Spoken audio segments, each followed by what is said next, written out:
Have you ever pondered about the weight of your actions and their consequences in the afterlife? Welcome, dear friends, to a journey of exploration and understanding. Today, we delve into the depths of the Quran, focusing on Surah Al-Mutaffifeen, a chapter that offers profound insight into the world of those who cheat and defraud others. Surah Al-Mutaffifeen is not just a chapter, it's a mirror reflecting our actions and their potential repercussions in the life beyond. It brings to light the stark reality of those who in their worldly dealings give less than what is due and in doing so harm their own souls. It serves as a reminder of the divine justice that awaits all, a justice that is both fair and absolute. As we embark on this journey, let's open our hearts and minds, seeking wisdom from the timeless teachings of the Quran. Now, let's delve into the verses of Surah Al-Mutaffifeen and unravel its profound teachings. The surah begins with woe to those who give less than due. Diving right into the first 4 verses of Surah Al-Mutaffifeen, we find a strong admonishment against those who cheat in their dealings. It's a stark warning, one that echoes through the centuries. The verses depict a vivid image of individuals who, when they receive by measure from others, they demand it in full. But when they measure out or weigh for others, they give less than due. This, in essence, is a clear depiction of fraud, of deceit in trade, a practice that is unequivocally condemned in Islam. The religion places a high premium on honesty and fairness in all dealings. It's not just about trade or commerce, but about all aspects of our interactions with others.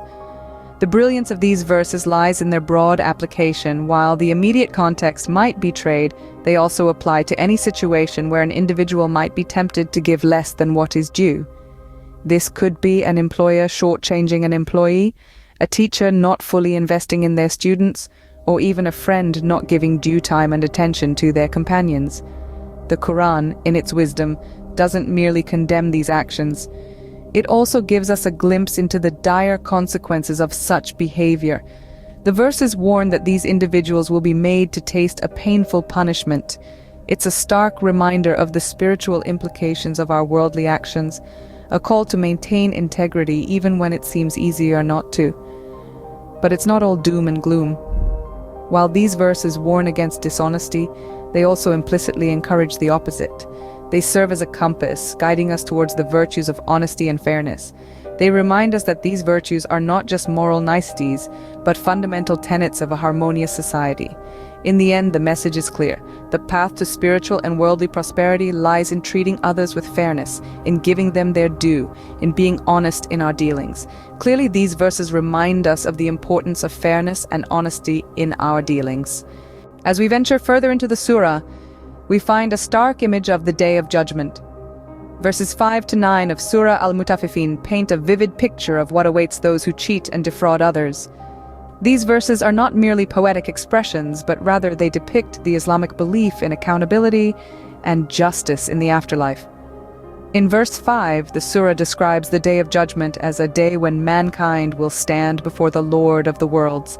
This phrase is a profound reminder of the ultimate accountability that awaits every human being. It's a day when no one can hide, a day when all deeds, good or bad, are laid bare for everyone to see. Moving on to verse 6, no, indeed, the record of the wicked is in Sijin. This verse points towards the record of deeds of those who cheat and defraud. It's a stark reminder of the eternal consequences of our actions in this temporal world. Sijin in Islamic belief is a place where the records of the wicked are kept, a place far removed from mercy and forgiveness. The verses continue to emphasize the severity of the Day of Judgment. Verse 7 and 8 say, "And what can make you know what is Sijin? It is a written register." This indicates the severity and certainty of divine records. Nothing is missed, everything is written down. Finally, verse 9, "Woe, that day, to the deniers." This verse concludes this section with a stern warning to those who deny the reality of the Day of Judgment. It's a reminder that denial doesn't alter the reality of what's to come. These verses serve as a stern warning and a reminder of the inevitable Day of Judgment. They remind us of the importance of living a life of honesty, integrity, and fairness. For in the end, it is not our worldly possessions that will come to our aid, but our deeds, our actions, and our sincerity towards others. The surah continues to paint a vivid picture of the consequences facing those who defraud. As we journey through Surah Al-Mutaffifeen, We reach verses 10 to 17, which further illuminate the fate of those who engage in fraudulent acts. These verses remind us of the profound reality of divine justice and the inescapable retribution that awaits the wrongdoers in the afterlife. Verse 10 begins by declaring, "Surely those who commit fraud will be consigned to a fire." This powerful statement sets the tone for the verses that follow, highlighting the severity of the consequences for those who choose to defraud others. In verse 11, we find a stark contrast between the defrauders and the righteous, emphasizing that the actions we take in this life play a substantial role in determining our fate in the hereafter. The verse states, "On the day when mankind will stand before the Lord of the worlds," reminding us of our ultimate rendezvous with our Creator. The next verses, 12 through 14, depict the defrauder's state of denial and disbelief when they are confronted with their deeds. They are left in a state of shock and despair, unable to comprehend the reality of their actions. Verse 15 brings forth an important teaching of Islam, the concept of divine justice. It states, "No, indeed the record of the wicked is in Sijin." Here, Sijin refers to a ledger in which the deeds of the wicked are recorded, underscoring the idea that no deed, good or bad, goes unnoticed. Finally, verses 16 and 17 conclude this section with a powerful reminder that divine justice is inevitable and inescapable. Every action we take, every choice we make is observed and recorded. The verses read, "And what will make you know what Sijin is? It is a written book." Indeed, these verses reaffirm the certainty of divine justice. As the surah concludes, it contrasts the fate of the righteous with that of the defrauders. In the final verses 18 to 36 of Surah Al-Mutaffifeen, we are presented with a vivid contrast between the righteous and those who deal in fraud. The surah paints a picture of the afterlife, where the consequences of one's actions in this world will manifest. The righteous, those who led lives of honesty and integrity, are described as being in gardens of bliss, a clear image of peace, tranquility, and eternal joy. This is their reward, an affirmation of the Islamic teaching that good deeds will be rewarded by Allah in the hereafter. On the other side of the spectrum, we find the defrauders, those who cheated and committed injustices. Their fate is starkly different. They are described as being confined within the walls of a pit, a symbol of their confinement and the consequences of their fraudulent actions. This is their punishment, a stark reminder of the Islamic principle that wrongdoings will not go unpunished. These verses also highlight the divine justice that permeates Islamic teachings. The righteous, who upheld justice and fairness in their dealings, are rewarded with eternal bliss, while the defrauders, who disregarded these principles, face severe retribution. The surah also emphasizes the importance of faith in shaping our actions.